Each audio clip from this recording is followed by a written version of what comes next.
शासकीय औद्योगिक प्रशिक्षण संस्था अक्कलकुवा जिल्हा नंदुरबार इथे आपलं हार्दिक स्वागत।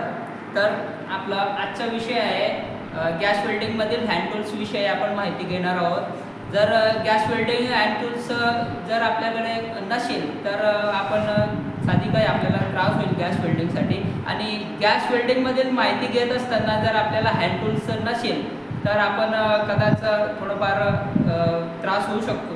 तर गॅस वेल्डिंगमधील हँड टूल्स विषयी जर माहिती घेण्याचं म्हटलं तर गॅस वेल्डिंगमधील हँड टूल्स आपल्याला गॅस वेल्डिंग गोगल लागतं, स्पार्क लायटर लागतं, त्याच्यानंतर टिप क्लीनर लागते, त्याच्यानंतर वेल्डिंग बूथ हे आपल्याला लागतं आणि पाण्याची बकेट, टॉंग, त्याच्यानंतर आपल्याला welding regulator, gas welding regulator आणि गॅस वेल्डिंग रेग्युलेटर नंतर पाण्याची बकेट वगैरे। तर आपण इथं गॅस वेल्डिंग मधील हँड टूल्स विषयी माहिती घेणार आहोत। गॅस वेल्डिंग जर टॉंग हे जर आपल्याला गरम झोप उचलण्यासाठी आपण त्याचा वापर करू शकतो। त्याच्यानंतर स्पार्क लायटर असते, जर आपल्याला फ्लेम पेटवण्यासाठी आपल्याला या स्पार्क लायटरचा आवश्यकता असते। त्याच्यानंतर आपण जर याच्या आपलं नोझल जे असते ते छिद्र छाप करण्यासाठी किंवा त्याला वर्कपीस असंही म्हणतो आपण, ते टिप क्लीनरने आपण त्याला क्लिनिंग करत असतो। त्याच्यानंतर एखादं जर वेल्डिंग करायचं म्हटलं तर आपल्याला या हँड टूल्सची आवश्यकता असते आणि या हँड टूल्स विषयी आपल्याला माहिती आज आपण घेत आहोत। साधारणतः गॅस वेल्डिंगमध्ये गॅमा आणि बीटा किरण हे दोन अक्ष किरण आहे।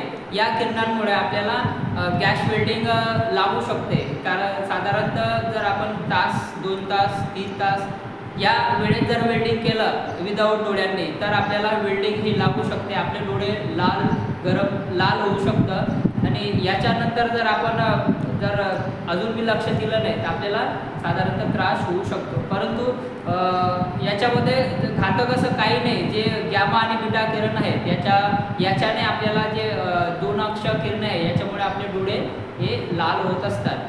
गॅस वेल्डिंगमधील हँड टूल्स विषयी माहिती घेण्याचं आपण एखादा जॉब कटिंग करत असताना किंवा एखादा जॉब समजा आपल्याला फायलिंग करायचं आहे, एखादा जॉबचं माप किंवा टूल्स वगैरे असतात, पट्टी, तर या हँड टूल्स शिवाय आपल्याला कुठलंही काम करता येणार नाही। आणि जर हँड टूल्स नसेल तर साधारणतः आपल्याला ही वेल्डिंग करता येत नाही।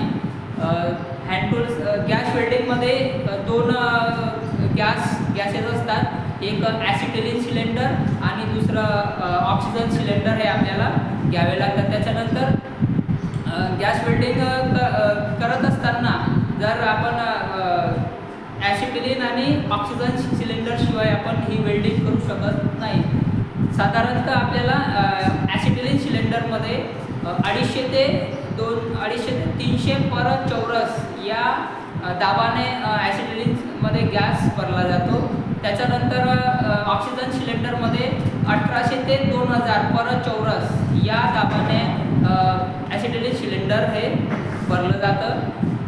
आपल्याला हँड टूल्स विषयी जर माहिती घ्यायचं म्हटलं तर आपण साधारणतः पाण्याची बकेट, टॉंग, त्याच्यानंतर वेल्डिंग बूथ, फिलर रॉड आणि फ्लक्स याची आवश्यकता असते।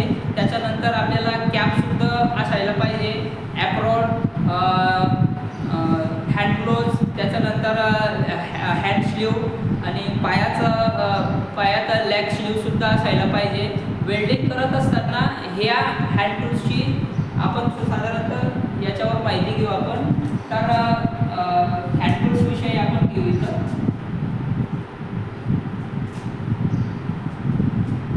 एक नंबरला घेऊ आपण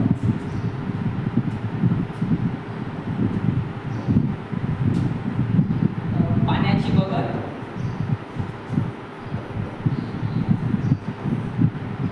त्याच्यानंतर 2 नंबरला टीप,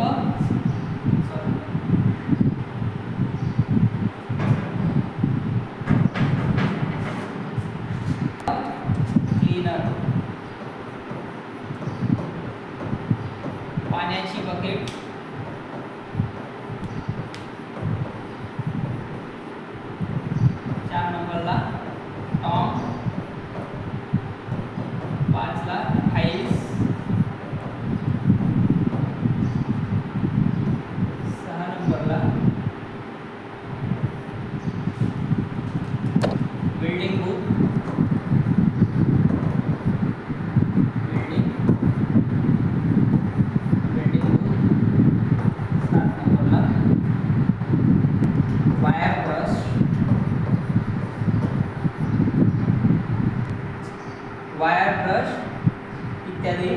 धन्यवाद.